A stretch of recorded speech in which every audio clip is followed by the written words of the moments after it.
Selamat malam Bapak Ibu Saudara yang dikasihi Tuhan.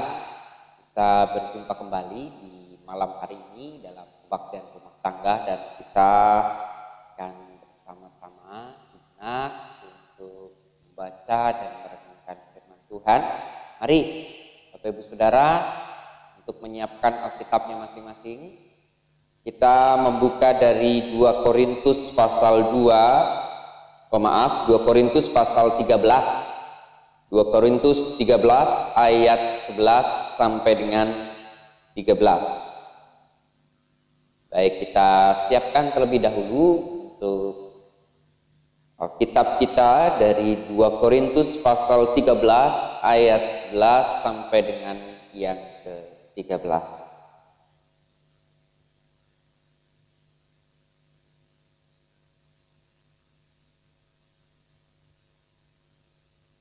Baik, ketika kita sudah mendapatkan teks Alkitab yang akan kita baca bersama, sebelumnya mari kita bersatu diri di dalam doa. Mari kita berdoa. Bapa yang penuh kasih, kami kembali bersekutu untuk memuji dan memuliakan nama Tuhan, dan kami kembali sejenak diberikan kesempatan untuk membaca dan merenungkan firman Tuhan. Yang kami sungguh yakini firman Tuhan menjadi seluruh langkah kami, kekuatan, bahkan tuntunan bagi kami dalam menjalani hidup. Kiranya Engkau menolong kami di tengah keterbatasan kami sebagai manusia biasa. Sebagai manusia yang seringkali juga tidak mampu untuk memahami firman Tuhan, kiranya Tuhan menolong kami agar kami dimampukan untuk memahami firman Tuhan dan melakukannya dalam kehidupan kami sehari-hari. Di dalam nama Tuhan kami Yesus Kristus kami berdoa. Amin. Baik, Bapak Ibu Saudara yang dikasihi Tuhan, 2 Korintus 13 ayat 11 sampai dengan yang ke-13. 2 Korintus pasal 13 ayat 11 sampai dengan 13. Akhirnya saudara-saudaraku, bersukacitalah, usahakanlah dirimu supaya sempurna. Terimalah segala nasihatku, sehati sepikirlah kamu, dan hiduplah dalam damai sejahtera. Maka Allah sumber kasih dan damai sejahtera akan menyertai kamu. Berilah salam seorang kepada yang lain dengan cium yang kudus. Salam dari semua orang kudus kepada kamu. Kasih karunia Tuhan Yesus Kristus dan kasih Allah dan persekutuan Roh Kudus menyertai kamu sekalian. Demikian pembacaan firman Tuhan. Bapak Ibu Saudara yang dikasihi Tuhan, di dalam kehidupan kita pasti kita menginginkan segala sesuatu halnya sempurna, gitu ya. Ya, bicara terkait dengan makna sempurna ini ya bisa bermacam-macam. Sempurna berarti tidak bercacat. Sempurna berarti bisa saja sesuai dengan apa yang ada di pikiran kita. Sempurna berarti selesai, gitu ya. Namun ya, kita cenderung tentunya akan senang kalau kehidupan kita sempurna, gitu ya. Bahkan sempurna itu lengkap, gitu ya. Tidak lengkap kalau atau tidak sempurna kalau tidak ada ini, ya, seperti itu.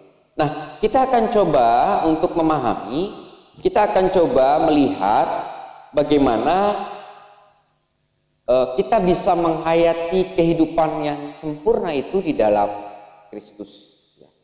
Jadi, Bapak Ibu Saudara yang dikasihi Tuhan, surat 2 Korintus pasal 13 ayat 11 sampai dengan yang ke-13, di sini diungkapkan oleh Rasul Paulus kepada jemaat Korintus sebagai salam penutup sebenarnya, ya. Jadi bagian yang kita baca ini menjadi penutup dari surat 2 Korintus dengan pesan bagaimana jemaat di Korintus itu bisa melakukan beberapa hal. Dan jemaat di Korintus dia berlatar belakang kehidupan ataupun budaya yang berbeda. Ada orang-orang yang berlatar belakang Yahudi, ada orang-orang yang bukan Yahudi. Belum lagi kehidupan sosial yang tentunya juga di tengah-tengah kehidupan masyarakat ya kaya akan budaya dan juga agama-agama lain ataupun keyakinan-keyakinan yang lain yang seringkali juga mewarnai kehidupan orang di Korintus. Belum lagi Korintus adalah kota pelabuhan sekaligus kota perdagangan di mana ada banyak orang berkumpul dan ya di sana pun seringkali Korintus digambarkan sebagai kota yang kecenderungannya bebas gitu ya, bebasnya tidak bertanggung jawab. Bahkan ada ungkapan dulu yang mengatakan bahwa kalau ada suamimu pergi ke Korintus maka dia tidak akan kembali lagi. Kenapa? Karena begitu hebatnya, begitu kuatnya godaan-godaan di sana sehingga ya membuat seseorang bisa tergoda dan terjebak dalam situasi hal yang buruk begitu. Nah, itu sekelumit tentang kehidupan di kota Korintus. Dan dengan kondisi jemaat yang berlatar belakang berbeda, ya, otomatis kan bisa jadi perbedaan bisa menimbulkan perselisihan, belum lagi tantangan-tantangan dari luar terkait dengan iman Kristiani yang harus tetap dipegang teguh oleh orang-orang Kristen di sana, juga bisa menimbulkan penderitaan yang bisa meniadakan hal sukacita gitu ya. Bahkan kehidupan bisa saja dipandang sebagai sesuatu hal yang jadinya tidak sempurna gitu ya. Kenapa? Karena ya, mereka berhadapan dengan risiko konsekuensi iman gitu ya, yang tidak mudah dalam kehidupan mereka.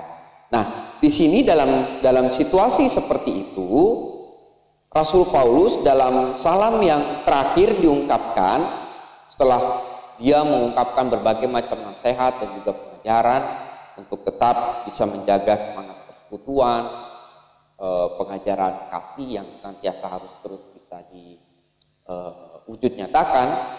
Maka ada beberapa poin di sini yang menarik untuk kita bisa kupas bersama. Di sini Rasul Paulus mengungkapkan, akhirnya saudara-saudaraku bersukacita. Di dalam kondisi pada saat yang bisa jadi penuh tantangan, konsekuensi menderita, bahkan kalau kita lihat di ayat sebelumnya gitu ya, ketika di ayat 8 ataupun sebelumnya ini ya, diungkapkan bahwa diharapkan orang Kristen pun tetap harus bisa melakukan kebenaran, dan ketika melakukan kebenaran itu juga konsekuensinya bisa jadi menderita, maka diharapkan tetap menghayati sukacita gitu ya. Jadi pesan dari Rasul Paulus di ayat yang 11 ini dimulai dengan bersukacitalah. Dalam kondisi tantangan, kondisi tidak mengenakan, diharapkan bisa tetap merasakan sukacita. Ini tentunya sesuatu hal yang kalau dipikirkan secara logika ya sulit gitu ya. Di tengah kondisi mereka harus melakukan hal yang benar, bahkan konsekuensi kebenaran itu menimbulkan penderitaan, mereka harus tetap bisa bersukacita atau menemukan sukacita di tengah iman yang mereka jalani. Nah, pertanyaannya kan bagaimana mereka bisa mengungkapkan sukacita itu? Memang sebelumnya Bapak Ibu Saudara di sini juga diungkapkan bahwa di dalam kelemahan, taruhlah kehidupan jemaat pada saat itu ada dalam kondisi kelemahan untuk melakukan yang terbaik, untuk melakukan yang benar di hadapan Tuhan, Namun di sini diungkapkan bahwa Kristus pun ada, gitu ya. Jadi ketika di sini khususnya saya bacakan ayat sebelumnya ya, di ayat ketiga, gitu ya. Karena kamu ingin suatu bukti bahwa Kristus berkata-kata dengan perantaraan aku, ia tidak lemah terhadap kamu, melainkan berkuasa di tengah-tengah kamu. Karena sekalipun, saya lanjutkan di ayat yang keempat, karena sekalipun ia telah disalibkan oleh karena kelemahan, namun ia hidup karena kuasa Allah. Memang kami adalah lemah di dalam dia, tetapi kami akan hidup bersama-sama dengan dia untuk kamu karena kuasa. Jadi justru di tengah kelemahan yang dialami oleh orang percaya, dan di sini diungkapkan oleh Rasul Paulus sendiri dalam menghayati iman, justru dia juga merasakan kekuatan yang berasal dari Tuhan. Dan itu salah satu hal yang bisa menimbulkan sukacita. Itu yang menjadi salah satu faktor bagaimana dalam kondisi kelemahan, dalam kondisi tidak mengenakan pada saat itu, toh Allah tetap hadir, toh Tuhan senantiasa menguatkan, maka itu menjadi bagian ataupun faktor yang bisa dilihat sebagai hal yang memberikan sukacita. Makanya Rasul Paulus mengungkapkan sukacitalah, bersukacitalah. Jadi orang beriman, anggota jemaat Korintus pada saat itu diharapkan di tengah-tengah kondisi sulit pada saat itu tetaplah bisa menghayati sukacita yang berasal dan bersumber daripada Allah sendiri, yang justru memberikan kekuatan di tengah kelemahan yang ada. Dan di sini ternyata Rasul Paulus tidak saja mengungkapkan tentang bagaimana orang percaya bisa menghayati sukacita, gitu ya. Namun di sini diungkapkan, gitu ya, usahakanlah dirimu supaya sempurna. Orang percaya diajak untuk sempurna, gitu ya. Mungkin ada yang bertanya juga, bagaimana kita bisa sempurna? Katanya yang sempurna itu adalah hanya Tuhan semata, manusia di mana-mana tidak sempurna. Nah, Bapak Ibu Saudara yang dikasih Tuhan, kita perlu melihat kata terimalah segala, usahakanlah dirimu supaya sempurna. Sempurna di sini berarti bukan akhir. Sempurna di sini adalah sebuah perjuangan terus-menerus yang tiada akhir. Jadi ketika di sini diungkapkan usahakanlah dirimu supaya sempurna, berarti terus menyempurnakan diri sampai maut, ya, sampai Tuhan memanggil pulang, sampai meninggal, gitu ya, sampai kita wafat, gitu ya.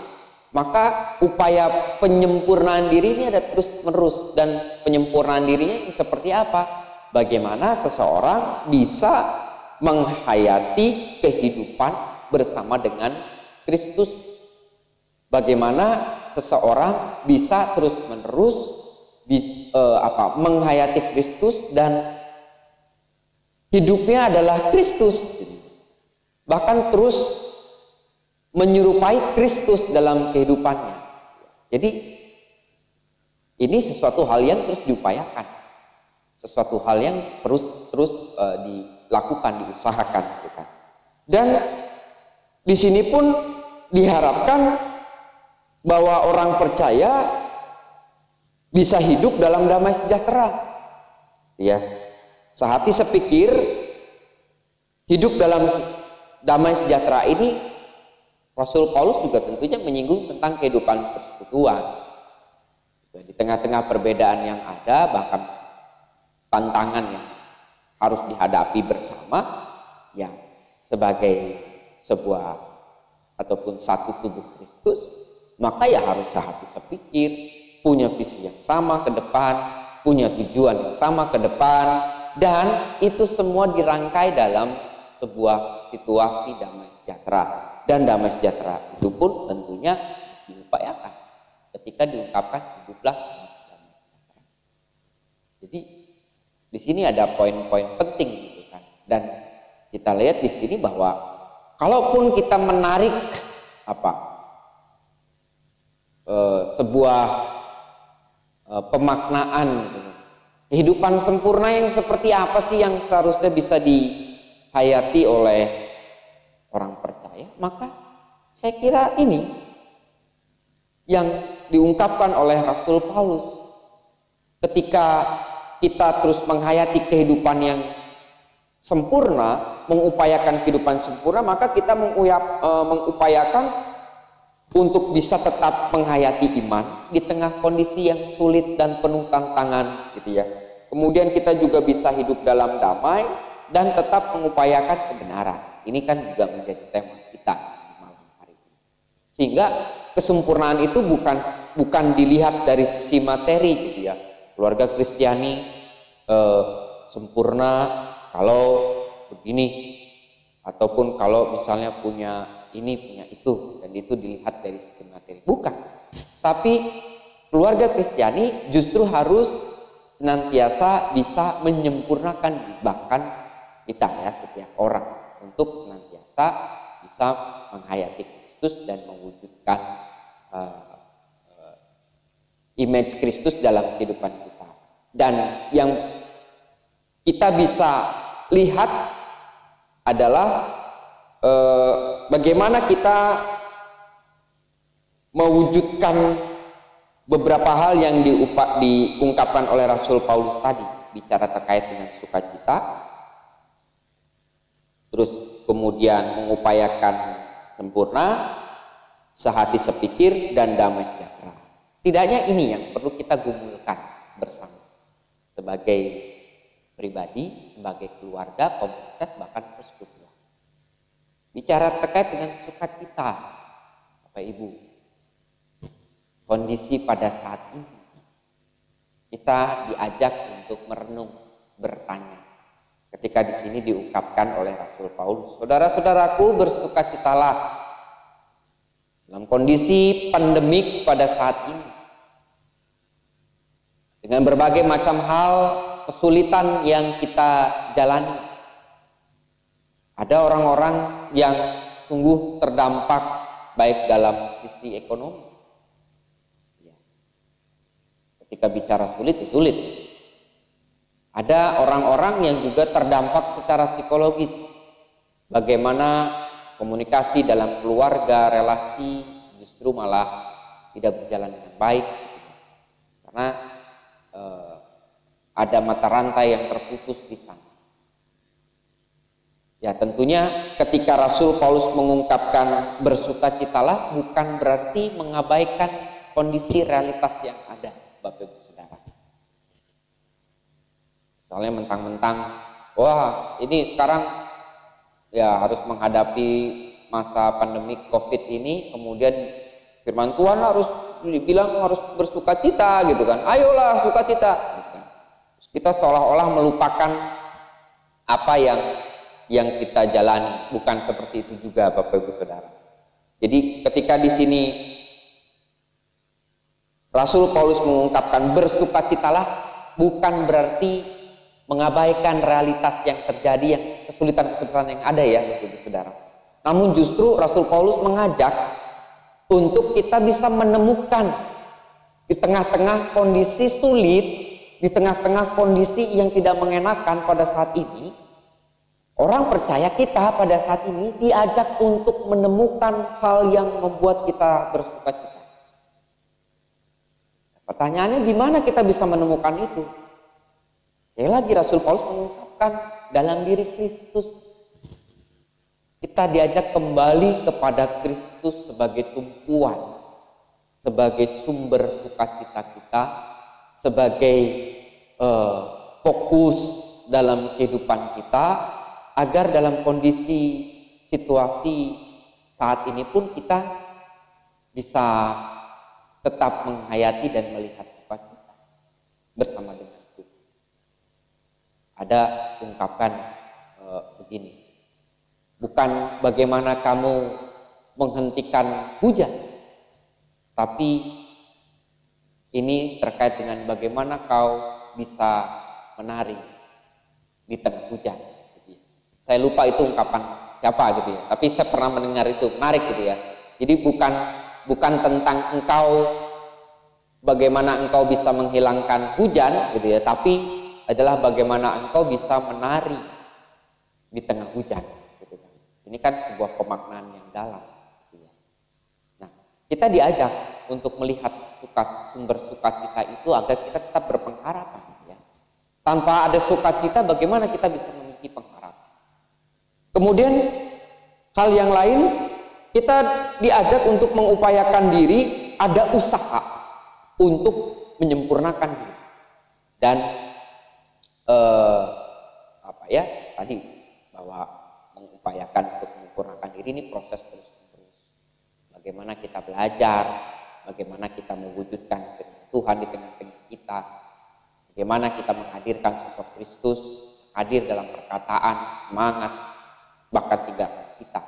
Kita diajak di sana. Juga sepikir, sehati. Ini kita perlu hayati juga baik di tengah-tengah keluarga. Kalau di tengah-tengah keluarga tidak ada kesehatian dan satu sepikir, gitu kan, bisa jadi tantangan pergumulan membuat terpecah sebuah keluarga, bahkan persekutuan jemaat bisa jadi. Untuk itu kita diajak untuk sehati sepikir, dan itu memerlukan kerendahan hati, diperlukan pengendalian diri, bukan ego yang bertakhta. Kalau mau sehati sepikir, maka harus dibuang ego masing-masing. Namun kita lihat kepentingan bersama seperti apa, kepentingan yang lain seperti apa. Ini sehati sepikir. Dan juga damai sejahtera, itu yang perlu kita hayati. Itu yang menjadi kebutuhan di dalam kehidupan manusia. Dan sekali lagi sumbernya adalah Tuhan. Dan itu perlu diupayakan. Tidak mungkin kehidupan keluarga akan datang damai sejahtera, akan tercipta kondisi damai sejahtera ketika masing-masingnya tidak peduli, ketika masing-masing maunya sendiri, ketika masing-masing tidak bisa mengendalikan emosi. Bahkan ini juga senantiasa kita hayati dalam kehidupan keluarga kita masing-masing. Bagaimana wujud damai sejahtera ini bisa hadir di tengah-tengah keluarga, dimulai dari anggota keluarga masing-masing dan diupayakan, gitu ya. Semuanya perlu upaya, gitu ya. Dan dalam upaya itu justru kita merespon cinta kasih dan karunia keselamatan yang Tuhan berikan bagi kita. Sehingga Bapak Ibu Saudara yang dikasihi Tuhan, mari kita sama-sama untuk menghayati firman Tuhan untuk mewujudkan hal ini, untuk tetap tegak dalam iman, hidup dalam damai sejahtera, dan tetap menyatakan yang benar. Dan tadi ada beberapa hal yang perlu kita upayakan bersama, sehingga damai sejahtera Tuhan, sehingga berkat-berkat Tuhan juga bisa menjadi ataupun kita salurkan kepada yang lain dengan apa yang kita bisa lakukan. Nah, Bapak Ibu Saudara yang dikasihi Tuhan, kalau Bapak Ibu Saudara melihat di warta jemaah, situ ada beberapa pertanyaan yang bisa dijadikan diskusi, sharing bersama sebagai keluarga, ya, anggota keluarga bisa sharing. Namun saya juga mau menambahkan, kalau nanti ada diskusi ataupun sharing yang bisa dilakukan keluarga, saya mau menambahkan dengan ini bisa didiskusikan. Bagaimana Bapak Ibu, Saudara, anak-anak bisa mengupayakan sukacita, bisa mengupayakan kehidupan yang sempurna, sehati sepikir dan damai sejahtera itu hadir di tengah-tengah keluarga. Apa yang bisa dilakukan? Dan silakan itu di-sharingkan masing-masing. Saya kira ada pendapat-pendapat dan mungkin tips-tips gitu ya, untuk bagaimana bisa tetap ada sukacita, tetap bisa terus beranjak ataupun mengupayakan yang sempurna, sehati sepikir dan damai sejahtera, sehingga damai Kristus menaungi kita semua dan juga Bapak Ibu sekalian dalam sebuah keluarga. Dan kekuatan di keluarga itu tentunya juga akan memperkuat kehidupan di jemaat. Mari kita menghayati firman Tuhan dan melakukannya dalam kehidupan kita sehari-hari. Tuhan Yesus memberkati kita. Amin. Mari Bapak Ibu Saudara, kita berdoa. Tuhan, yang Maha Kasih, kami telah mendengarkan firman Tuhan, dan kiranya apa yang kami bisa renungkan bersama, kami bisa wujud nyatakan. Tatkala kami juga akan melanjutkan dengan sharing kami di antara kami, masing-masing anggota keluarga, Tuhan yang kiranya memberkati, agar sharing yang kami lakukan bisa semakin memperkuat pemahaman dan iman kami, sehingga kami tetap bisa menghayati penyertaan dan kekuatan yang Tuhan berikan bagi kami. Terima kasih ya Bapa, di dalam Tuhan kami Yesus Kristus kami berdoa. Amin. Saya kembalikan kepada liturgus, silakan untuk bisa melanjutkan sharing. Tuhan Yesus